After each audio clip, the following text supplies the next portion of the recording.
What if one single decision could completely reshape a legendary band's sound, image, and future and divide its fan base forever?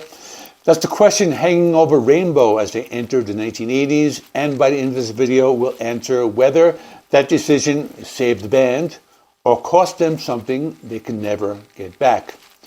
Ritchie Blackmore has always been one of rock's most unpredictable figures, known just as much for his explosive guitar playing as for his ruthless leadership style. Blackmore ran Rainbow with a philosophy that was simple and brutal.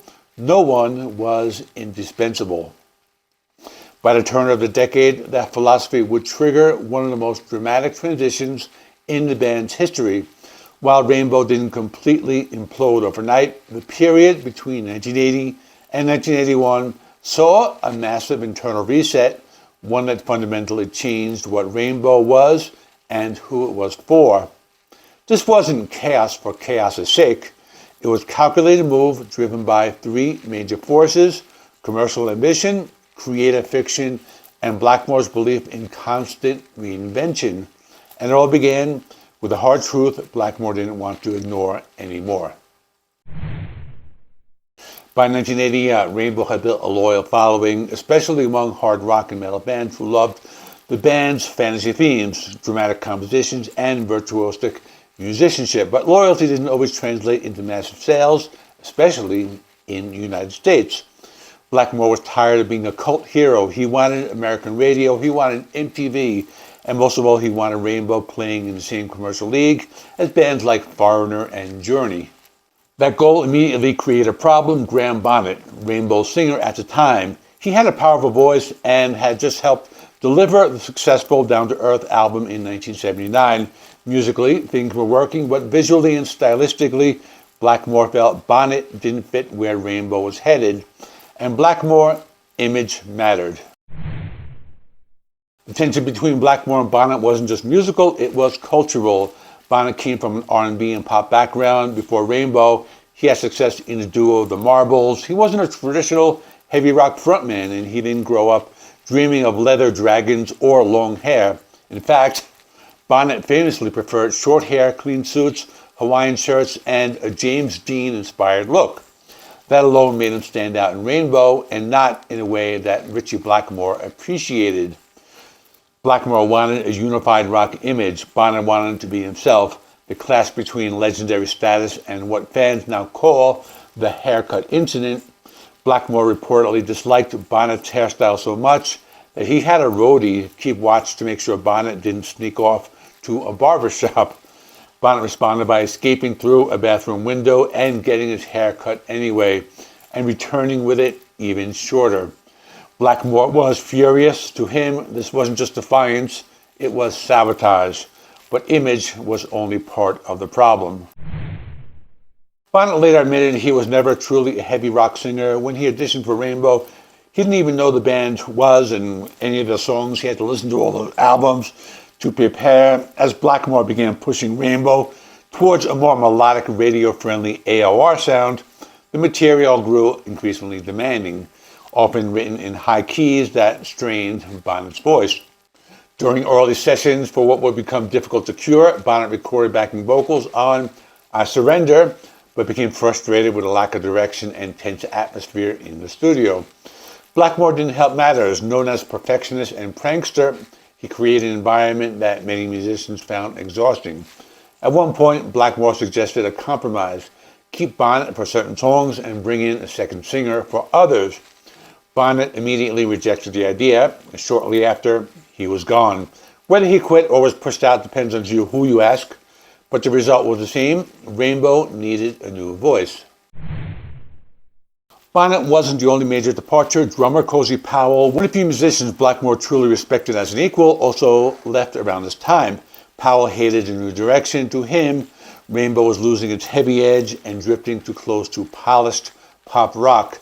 The swing, power, and danger he brought to the band no longer fit Blackmore's vision. His exit sent a clear message: Rainbow was no longer trying to please its old guard. This was a purge, and Blackmore wasn't shy about it. He once said, if they were good enough, they'd still be in the band. No one has ever left Rainbow. By 1981, that mindset had reshaped the lineup almost entirely. After the fallout, Blackmore wasn't just looking for a replacement, he was looking for a solution. That solution arrived in the form of Joe Lynn Turner. Blackmore first heard Turner through his American band Fandango. Turner's voice was smooth, soulful, and melodic, often compared to Paul Rodgers, but with a more polished pop edge. At the time, Turner's career was collapsing. Fandango had broken up, money was tight. He was considering leaving music altogether. Then the phone rang. Blackmore's manager, Bruce Payne, told him to come audition and come immediately. Turner thought it was a joke, and it wasn't. It was the audition. Blackmore skipped small talk and played a backing track. Turner sang, added harmonies, and brought a melodic confidence that instantly clicked. This was the voice Blackmore had been waiting for. Turner wasn't a shouter. He was a crooner, and that made all the difference. Joe Lynn Turner solved every problem Rainbow that had at that moment. He had the American accent radio loved. He had the long hair, the rock star image Blackmore demanded. And most importantly, he was hungry, willing to follow Blackmore's lead without resistance. With Bobby Rondinelli replacing Corey Powell on drums, Rainbow locked into a tighter, more controlled rhythm section that fit the emerging 80s sound. The transformation was complete. Released in February 1981, Difficult to Cure marked Rainbow's full commitment to reinvention. Gone were the medieval themes and mystical imagery, creating a fascinating tension between old Rainbow and new. For example, I Surrender, written by Russ Ballard, became the album's defining hit. Its soaring chorus and polished delivery proved that Blackmore's gamble had paid off. The album reached number 3 in the UK and became Rainbow's highest charting release in several countries. Commercially, it was a triumph. Artistically, it was divisive. Critics praised the professionalism and precision of the new sound, but accused Blackmore of selling out. Die-hard fans of the Ronnie James Dio era were often horrified. To them, Rainbow had lost its magic, but a new audience emerged, especially in the US and Japan, drawn by the band's accessibility and MTV presence. And songs like Spotlight Kid and Can't Happen Here proved Rainbow hadn't completely abandoned speed or aggression. Especially Can't Happen Here. Written by Roger Glover, Can't Happen Here tackled themes Rainbow rarely explored: nuclear fear, environmental collapse, and political denial. Musically, it was fast, jagged, and intense, driven by Rondinelli's galloping drums and Blackmore's anxious guitar work. The music video pushed the message even further, showing the band performing with scenes of news stories, a mix of satire, seriousness, and classic early 80s absurdity. In my opinion, it was kind of like an early version of Billy Joel's We Didn't Start the Fire. So, did Ritchie Blackmore go too far? The answer depends on what you believe Rainbow should have been.